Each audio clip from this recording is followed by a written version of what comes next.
아멘. 여튼 22년도에 들어와서 이제 주일 말씀을 여호수아 말씀에서 우리가 승리의 영적 전쟁에 승리하는 그 비결과 또 무장에 대해서 계속 말씀을 드리고 있습니다. 우리가 승리하는 법, 승리하는 비결, 이것을 알고 싸움에 임하는 것과 모르고 임하는 것은 엄청난 차이가 있어요. 이 여호수아는 승리하는 법을 배운 사람이고 잘 아는 사람이었습니다. 그래서 이 가나안 정복 전쟁에서 승리의 기쁨을 맛보며 그 땅을 정복하고 차지하는 주인공이 될 수 있었던 거예요. 승리하는 법을 몰랐다면, 그리고 그런 내용들을 배우지 않았더라면 많은 실패의 경험을 통해서 아마도 그 결과가 어찌 됐을지 우리가 알 수가 없어요. 이제 이후에 또 우리가 말씀할 기회가 있겠지만, 이 가나안 정복 전쟁에서 여호수아가 단 한 번 패배의 경험을 맛보았던 이 아이성 전투에서의 이 패배, 그 패배는 참으로 여호수아에게 뼈아픈 상처였고 충격이었습니다. 이스라엘 백성들은 이 여리고 전투에서, 정말 난공불락의 성이었던 이 여리고 전투에서 하나님의 명령에 순종함으로 기적적인 승리를 맛봐요. 그리고 그 여리고 성이 함락되어지고 드디어 이 가나안 땅을 향하여 진격하기 시작을 하는 겁니다. 그리고 다음에 만난 성이 아이성 전투였는데, 이 아이성 전투는 여리고 성에 비하면 참으로 보잘것없는 작은 성이었던 것입니다. 그래서 여호수아가 이 정도면 내 생각대로 내 방식대로 해도 되겠다, 그렇게 대처하고 그 싸움에 임했지만 결과는 뼈아픈 상처를 맛보게 되었던 것입니다. 자, 그때에 여호수아가 장로들과 함께 하나님 앞에 나아가죠. 그리고 옷을 찢고 머리에 티끌을 뒤집어 쓰고 하나님 앞에 엎드립니다.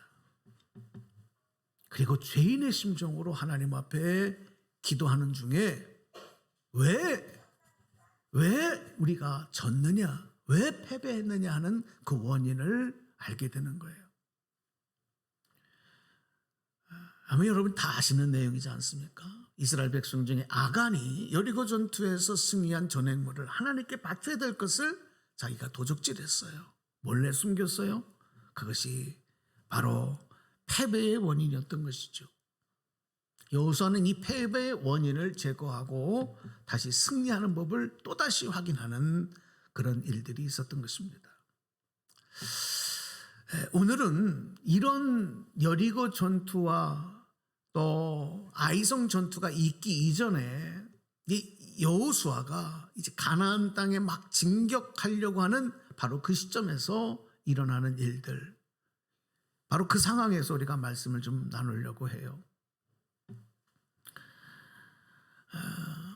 요즘에 이제 이 팬데믹 시대가 되다 보니까 예전처럼 스포츠를 즐기는 일들도 자유롭지가 못하지만 많은 스포츠 동호회들이 있습니다. 스포츠를 취미로 여기는 사람들이 있어요. 뭐 축구, 야구, 뭐 등등, 골프 등등 많은 것들. 그런데 이 취미로 스포츠를 하는 사람과 이 전문적으로 운동을 하는 전문 선수는 달라요. 뭐가 다르냐면, 내가 즐기기 위해서 하는 건가, 그냥 내가 좋아서 즐기기 위해서 하는 거냐, 아니면 반드시 상대방과 겨루어서 이기기 위해서 그 경기를 하느냐, 여기에서 확고한 차이가 나는 거예요. 또 한 가지는, 내가 하고 있는 이 경기가, 이 운동이 내 인생에서 제 1순위냐, 아니면 다른 일 하다가 시간이 남으면 제 2순위, 제 3순위로 하는 일이냐, 이거에 따라서도 또 다른 거죠.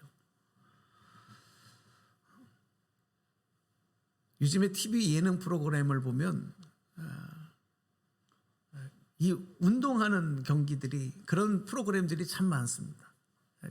여성들도 남성들도 또 스타들도 나와서 여러 가지 운동을 하더라고요.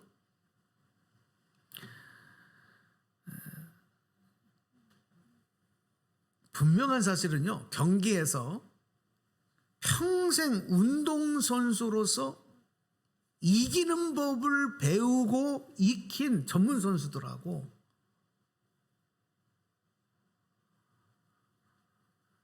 아마추어로 이루어진 그 선수들하고는 이미 그 승패는요, 결정난 거예요.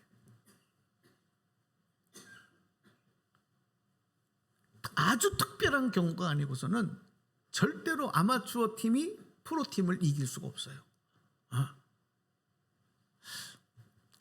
여러분 들어보셨어요? 서울대학교에 야구부가 있어요. 야구부.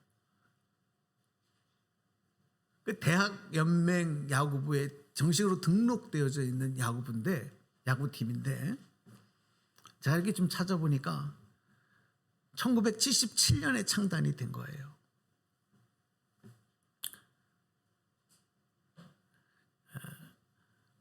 그리고 이제 각종 대학 이 야구 경기에 참여해서 경기를 펼치는데 2004년도에 딱 한 번 승리를 합니다. 77년도에 창단된 이 팀이 2004년도에 딱 한 번 승리하고 그 다음에 일무의 경력이 있고, 그리고 지금까지 수백 번의 경기를 했지만 다 패했어요. 그런데 그 팀이 해산이 됐다가 또 다시 모였다가 하면서 이제 지금까지 이 선수들은 또 한 번의 일생을 위해서 열심히 또 나가서 운동하고 또 그렇게 달려가고 있는 그 팀이 바로 서울대학교 안에 있는 야구팀이다. 제가 이 말씀을 드리는 이유가 있어요. 근데 이 야구팀이 왜 이렇게 계속 지냐? 수백 번을 경기했지만 무슨 일이 있었는지 한 번에 승리 외에는 승리할 수 없느냐 하면, 이 야구팀은 평생 운동을 하다가 또다시 이렇게 스카우트를 해서 된 선수, 전문 선수들로 구성된 게 아니라 평생 공부만 하던 애들, 공부 잘하는 수재들이잖아요. 서울대학교 들어간 사람들은, 학생들은 그 학생들 중에서 아마추어로 동아리로 모여진 그런 팀인 거예요. 그러니까 전문 선수들하고의 경기에서 이기기가 어려운 거죠. 그런데 그 팀은 패배를 부끄러워하지 않는다 그래요. 제가 이 말씀을 좀 소개를 시키면서 그런 생각이 들더라고요.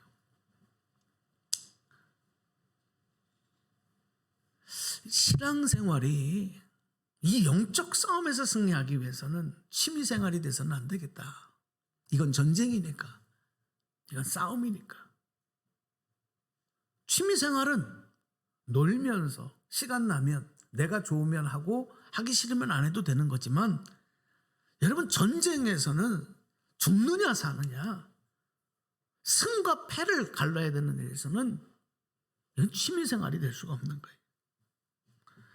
그래서 우리 그리스도인들은 이 영적 전쟁에서 승리하는 법을 익혀야 하고 배워야 하고 또 훈련해야 되는 거예요. 신앙생활이라는 게 바로 그런 것입니다. 날마다 자기와의 싸움, 인내하고, 그리고 훈련을 거듭하고, 그리고 승리를 향하여 달려나가는 삶. 이게 바로 신앙생활이 되야 되는 거죠. 여러분 2022년 한 해 동안 그런 삶을 살아가시기를 축복합니다. 그런 믿음으로 무장해야 돼요.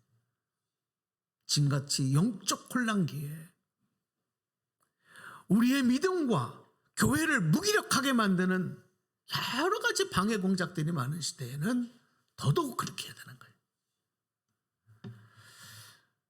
우리가 승리를 위해서 먼저 우리가 꼭 알아야 될 것은 뭐냐면 나와 싸우는 상대방에 대해서 장단점이 무엇인가 그걸 파악하고 자세히 분석하는 일이 참 중요합니다. 그리고 동시에 내 자신의 장점과 단점도 파악하고 있어야 돼요. 이거를 잘못하는 선수들은 운동 경기에서도 승리하기가 어려워요. 그리고 나서 그러면 내가 무엇을 더 훈련해야 되고 어떤 전략을 가지고 훈련해야 되느냐, 훈련 전략을 짜야 되는 거예요. 그리고 나면 뼈를 깎는 고통과 그리고 고통의 고통을 참아내면서 그 훈련의 과정을 계속 땀을 흘리고 참고 인내하며 반복해야 되는 거죠.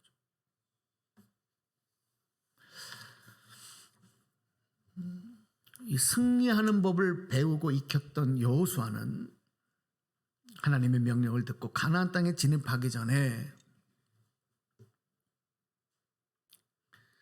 2명의 정탐꾼을 뽑아와요. 그래서 여리고 성을 정탐하고 오도록 명령을 합니다. 지금 우리 앞에 펼쳐져 있는 현재 상황을 분석하고 파악하고 적의 상황과 동태도 살피기 위한 지도자의 판단이었던 거예요. 대단히 중요한 것이었죠. 자, 우리 1절 말씀을 다시 한번 볼게요. 자, 앞에 제가 올려드린 글로 세번역 성경으로 한번 읽어보십시다. 소리 맞춰 시작. 눈의 아들 여호수아가 시딤에서 정탐꾼 2사람을 보내며 말했다. 가서 몰래 그 땅을 살펴라. 그들은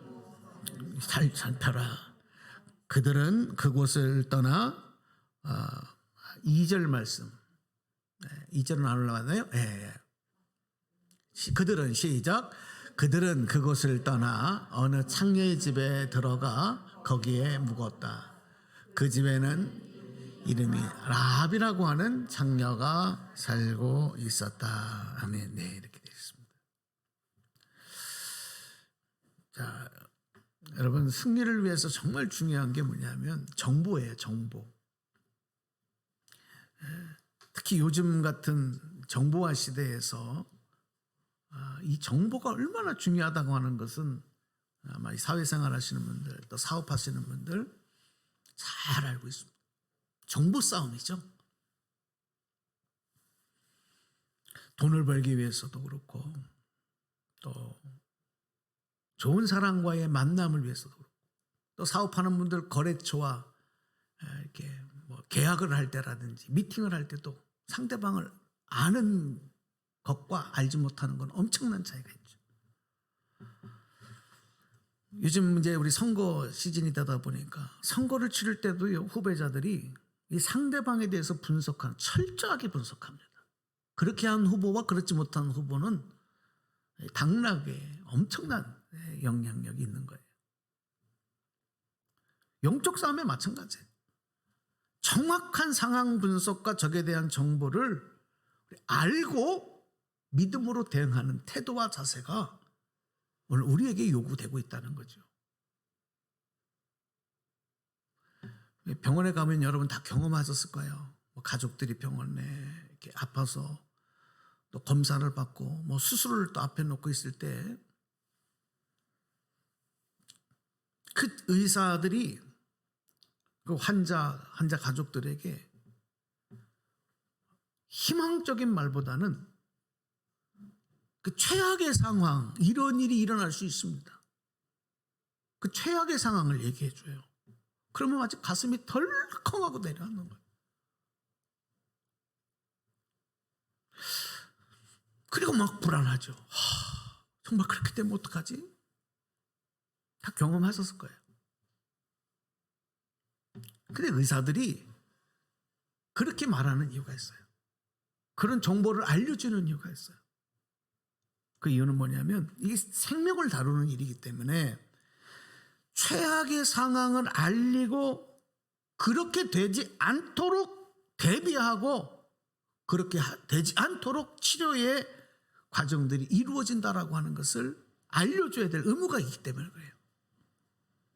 그러니까 듣는 환자들의 또 가족들 입장에서는 대단히 불안하고 충격적인 거예요.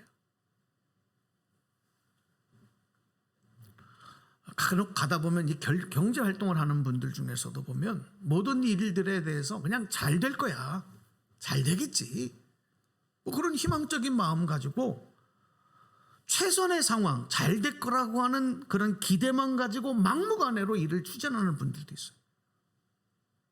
그래서 어떤 경우에 보면 막 큰일도 이뤄요. 뭐 세상적인 대박도 막 나타나요. 뭔가에 투자할 때도 그런 식으로 투자하는 사람들이 있어요. 근데 이게 좋을 때는 좋은 것 같지만 그게 오래가지 않아요. 언젠가는 한번 그동안에 쌓아놨던 것들이 한 번에 무너지는 일들이 있는 거예요. 뭐가 없었기 때문이냐면 추진력은 좋지만 그 뒤에 항상 반드시 그거에 대한 위험 요소, 그러니까 리스크라고 말하잖아요.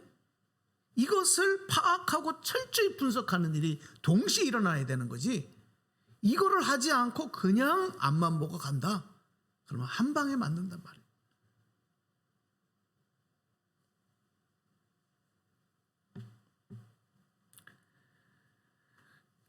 그런데 이 외부의 위험 요소들을 파악하고 분석하는 것도 대단히 중요하지만 내부에 대해서, 특별히 내 자신에 대해서 정확한 이해, 분석, 대비하는 것, 우리 영적 전쟁에서는요 이게 얼마나 중요한지 몰라요.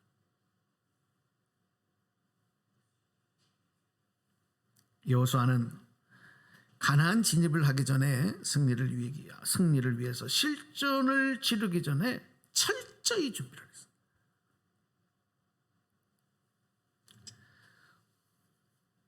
승리의 순간 짧은 거예요. 그러나 그 승리를 위해서는 엄청난 시간과 노력이 따라가야 된다는 거예요. 그러니까 여러분, 성공한 사람들, 그리고 승리를 거둔 사람들, 여러분, 그게 운이 좋아서 한 번에 된 거라고 생각하면 안 돼요. 그 과정을 인정할 때 존경심을 표해야 되는 거죠. 여호수아가 이렇게 할 수 있었던 이유는 그가 보고 배웠기 때문이에요. 몸으로 익혔기 때문에 가능했던 거예요. 누구에게? 모세에게. 모세도 모든 일을 할 때마다, 어떤 일을 추진할 때마다 철저하게 그러한 자세와 태도로 이스라엘 백성들을 이끌었어요. 오늘 우리 하나님의 자녀된 성도들도 모세처럼 여호수아처럼 오늘 이렇게 말씀을 듣고 말씀을 배우고 기도하고 신앙생활을 하면서 성령님을 통해서 보고 듣고 깨닫게 하신 것들,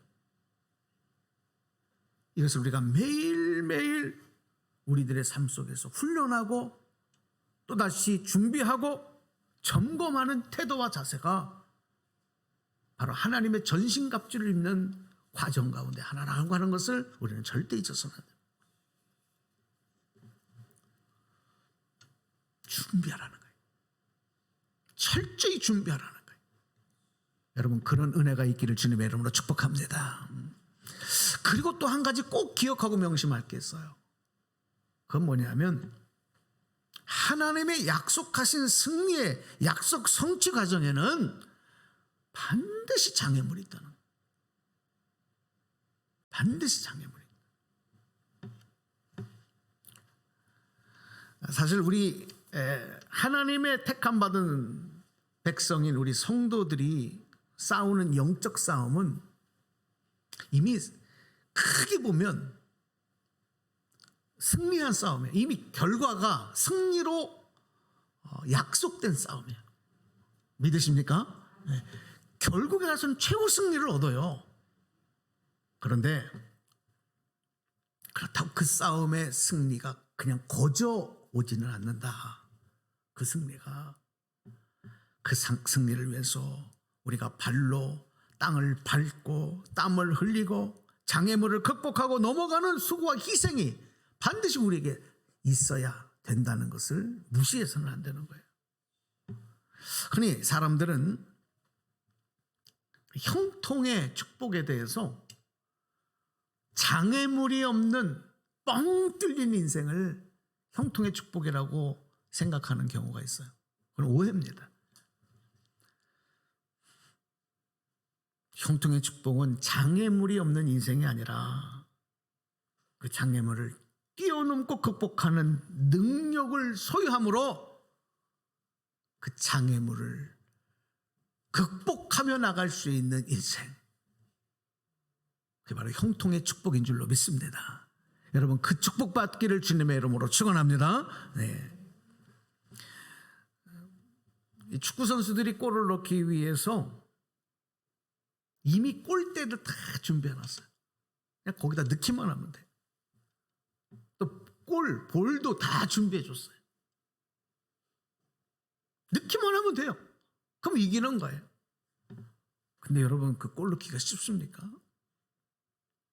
90분 전문적인 운동선수들이 땀을 흘리고 목에 쉰내가 나도록 뛰는데도 그 골 넣기가 어려워요. 왜 그렇습니까? 골대도 있고 골도 있는데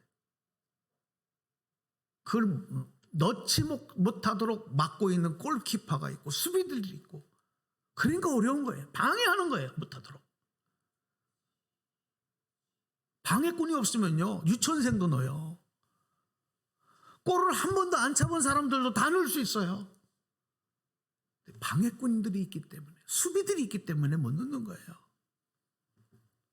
그거를 넘어야, 그것을 뚫어야 골을 넣고 승리할 수 있는 거죠. 이 여호수아가 보낸 정탐꾼들도 이런 장애물을 만나요. 자신들의 정체가 그곳에서 들통이 나고 말고, 그게 여리고 왕에게 보고가 되고 이제 잡히면 죽게 되는 위기를 맞게 된 것입니다. 자, 2절 3절 말씀 볼게요. 자, 2절 3절 소리내서 읽어봅시다. 시작. 그때에 여리고 왕은 이런 보고를 받았다. 아뢰입니다. 이스라엘 자손 가운데서 몇 사람이 오늘 밤에 이 모든 땅을 정탐하려고 이곳으로 왔습니다. 여리고 왕이 라합에게 전가를 보냈다. 너에게 온 사람들, 곧 내 집에 온 사람들을 데려오너라. 그들은 이 온 땅을 정탐하려고 왔다. 예. 지금 여러분, 하나님의 약속을 위해서 나아가는 과정인데 위기를 만난 거예요. 장애를 만난 거예요. 그러니까 우리가 영적 전쟁에서 승리를 향하여 나아갈 때 악한 사단이 이런 장애물들을 두죠. 함정을 파죠. 때로는 공격을 감행하죠. 그래서 우리를 넘어뜨리는 겁니다. 방해하는 겁니다. 직장생활 하는 분들, 사업하시는 분들, 또 가정에서, 여러분, 이런 방해거리들이 우리의 행복을 깨트리고 우리의 희망을 깨트리고 우리의 목표를 좌절시키는 일들이 얼마나 많은지 몰라요. 그런데 여러분, 오늘 이 말씀을 들으면서 우리가 보장할 것은, 위기가 찾아올 때에 장애물이 나를 가로막았을 때 당황하지 말라는 거예요. 낙심하지 말라는 거예요. 실족하지 말라는 거죠. 그리고 오늘 말씀을 통해서 하나님이 피할 길을 주시고 이겨내게 하시는 승리의 비결을 우리가 다시 한번 익히고 깨달아야 되는 겁니다. 시험이라고 하는 거는요, 내 앞에 있는 장애가 내 능력보다 더 커 보이는 것을 말해요. 내 능력보다 작은 시험거리는 그 시험이라고, 문제는 시험이라고 말하지 않아요. 그냥 하면 되니까. 그게 뭐가 문제예요? 내가 걸어가고 있는데 조그만 돌이 내 앞에 있어. 발로 차버리면 되는 거지. 그 시험이 아니야. 앞으로 가지 못하도록 어마어마한 바위가 내 앞을 가로막고 있을 때 그게 시험거리인 거지. 그런데 여러분, 아무리 큰 시험거리가 있어도 그거보다 더 크신 하나님, 내 능력보다 훨씬 크신 능력의 하나님이 나와 함께 하시고 도와주신다는 것이기 때문에 어떤 시험도 우리는 이겨낼 수 있는 줄로 믿습니다. 우리 신앙생활에서 기도가 왜 필요한지, 말씀의 삶이, 말씀의 능력이 왜 필요한지를 분명히 아셔야 돼요. 기도는 세상에서 모든 장애보다 시험보다 더 크신 하나님을 바라볼 수 있는 눈을 뜨게 해줘요. 그런 믿음을 갖게 해주셔요. 그러면 여러분 기도하시기 바랍니다. 기도하면 또 말씀은 그럴 수 있는 능력과 지혜를 성령님을 통해서 주시기 때문에, 말씀을 통해 주시기 때문에 신앙생활에서 기도와 말씀은 여러분 기차의 두 레일과 같고 두 바퀴와 같아요. 기도로 무장하고 말씀으로 무장하면 어떤 문제도 어떤 시험거리도 능히 이겨낼 수 있는 줄로 믿습니다.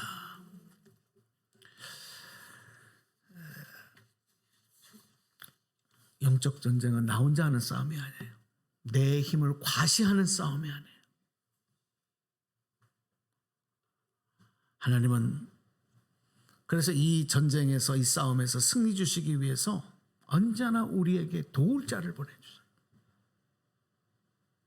우리의 삶을 위기에서 벗어나게 해주시고 우리의 손을 들어주시는 거예요. 오늘 말씀 맺어드릴게요. 이 두 정탐꾼이 위기에 처했을 때 하나님께서 저들에게 돕는 자를 허락하시는데 오늘 성경에 보니까 바로 그 사람이 기생 라합이에요. 세번역을 보니까 이 여인은 술을 팔고 몸을 파는 창녀라 그랬어요.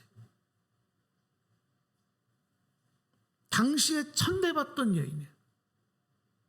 사람 취급도 하지 않았던 여인이에요. 사회적으로 가장 밑바닥의 인생을 살던 여인이에요. 그런데 이런 여인을 하나님의 역사, 승리를 위해서 특별하게 선택되고 뽑힌 정탐꾼들을 돕는 자가 되는 거예요. 누가 하신 거냐?